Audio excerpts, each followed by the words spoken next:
Salutations everyone! Welcome to the second systems blog video for PotterworldMC. Again, the aim of these blogs is to be transparent with our design process and evolve our systems with our players' feedback in mind. So, let's get this blog underway. In this blog, I wanted to take a little time to delve deeper into some of the information provided in the first systems blog. We have read that there were some concerns regarding bringing back old systems, complexities of talents versus spell trees, and so forth. We want to be clear that any system that we talk about in these blogs will be a new system. They might be similar in logic to older systems, but we won't ever just bring back an old system as it was. The idea is for Potterworld to move forward and learn and evolve. Taking in an old system and turning it back on wouldn't be evolving. So our plan is to take an idea that worked and improve upon it, working out the rough edges. This applies to new talents, leveling flow, etc.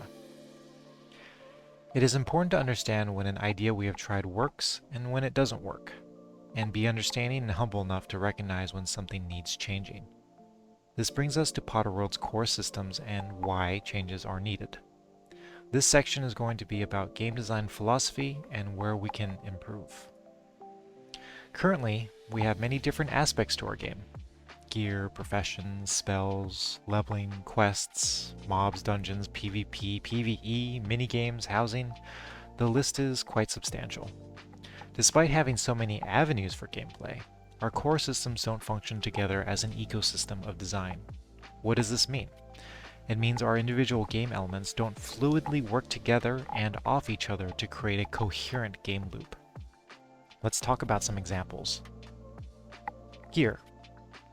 The intention of gear was to introduce a level of game progression that was intended to work with spells as you leveled.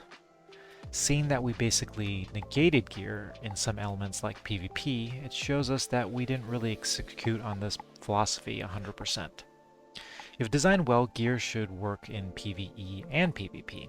Our introduction of loadouts basically countered our design for gear. We need to improve on this.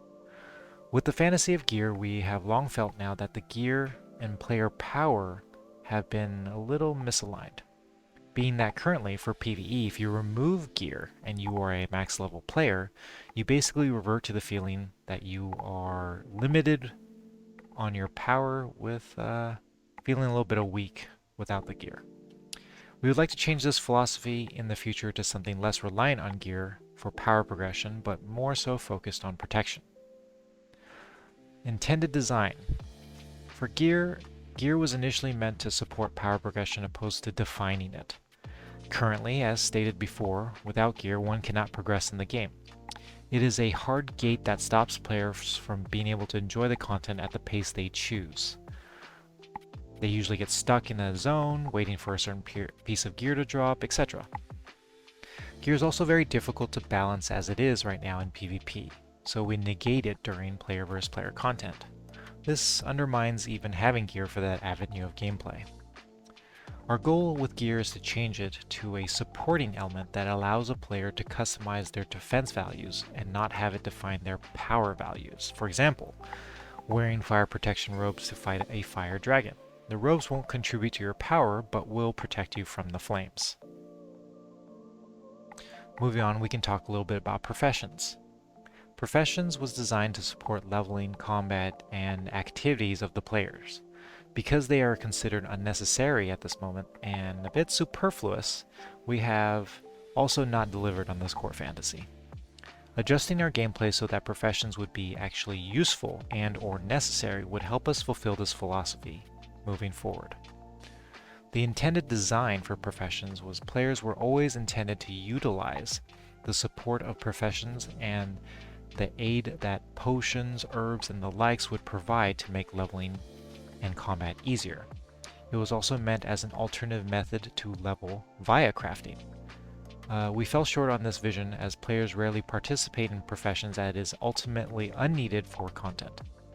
Our ideal design would be that participating in professions adds a significant quality of life to the day-to-day activities, whether that be questing, farming, etc. for the player. We need to provide buffs and also make it simple enough to craft that players would be willing to invest into professions to benefit from it.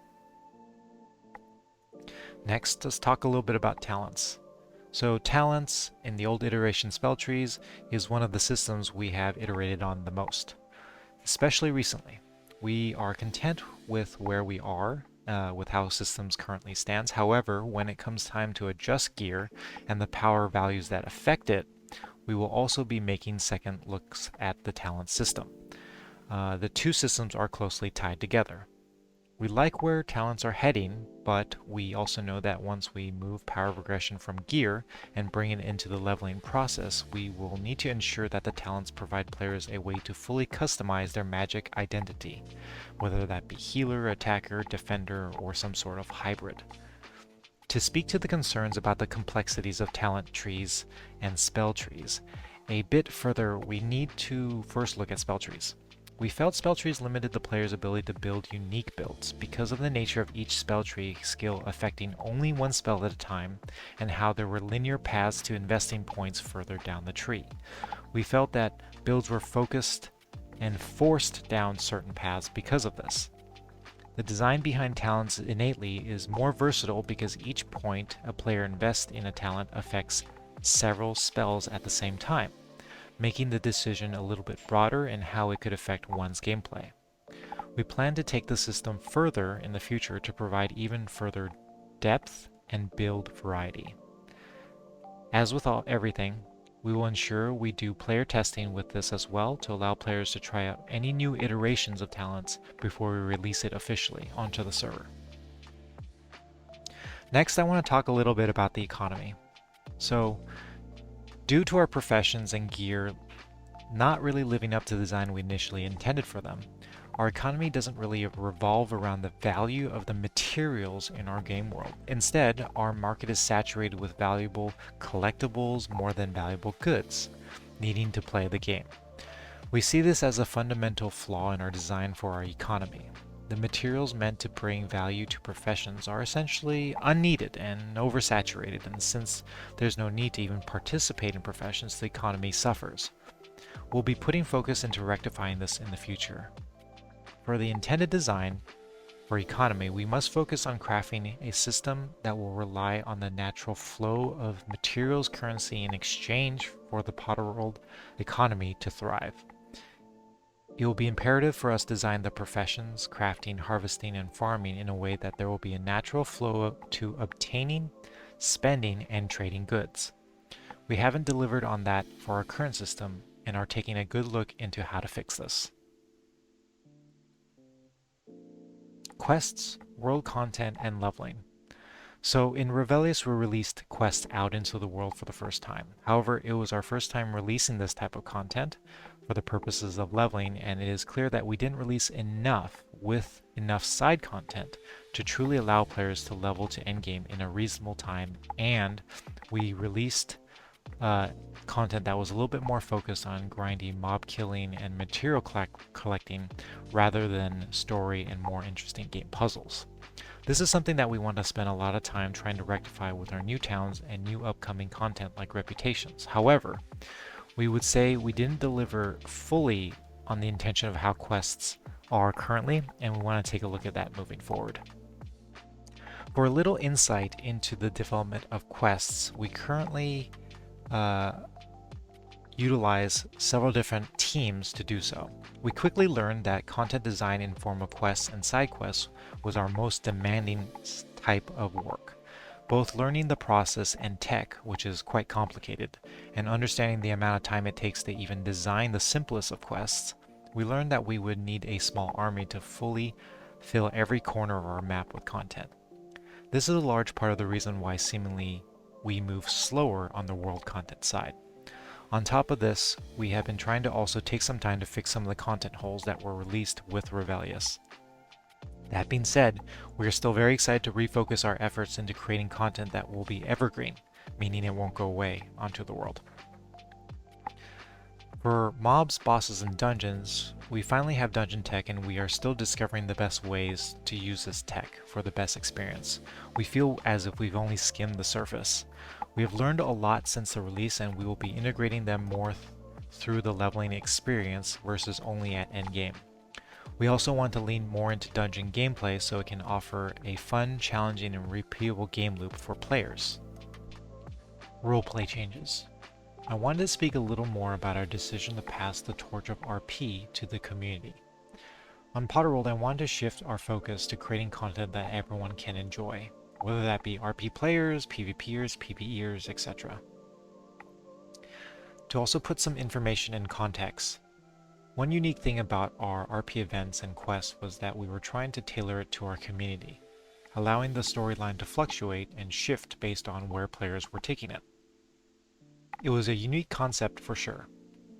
However, in execution, because of the amount of time it takes to craft tailored content, it often left our team scrounging for time to squeeze in work. This method of working created a lot of stress for not only our game design teams, but our media testing, world building teams, etc. In our best efforts to put good content forward, there are just many checks before we release anything. As mentioned before, creating events and quests is no easy task and demands much of our development time and many of our human resources. We want to make sure that moving forward, that this effort we are putting into crafting that content can equally be enjoyed by all of our players regardless of time zones, manual availability, meaning having a staff member online, or event time limits. To do this, we need to shift our focus and our team members to focus on that goal. We want to craft a world where there is so much to do and the variety of things to do is vast. I wish it was as simple as just doubling our team, but the time it takes to onboard, train, teach our staff members the tech, and teach them how to make good quests is a lot of time. As such, we need to pool our resources to focus fire on our main goals. We believe that players passionate about RP will always be passionate about RP. We are in no way saying that RP isn't welcome. We just want to shift our staff focus to provide content for everyone to enjoy. This doesn't mean we won't take feedback and suggestions on quality of life tools that can help our community roleplay on their own. We are still open to ideas. We hope that our community can understand that our decision to pass roleplay to the community is in service of our entire community as a whole, creating a broader level of content for everyone and not just focusing on any one avenue of our playership. In summation, these are a sampling of the reasons why we feel that core changes are necessary to Potterworld systems to be able to create a game design flow and ecosystem that will improve the gameplay loop for our players on our server. Okay, so we know the reasons. What and how are we going to address them? In our next blog, we would like to jump into what and how for our next evolution of Potterworld systems. Thank you all for taking the time to listen to this blog and providing your valuable feedback so we can continue to iterate and improve on Potterworld. Until next time, Potterworld will always be there to welcome you home. Thank you.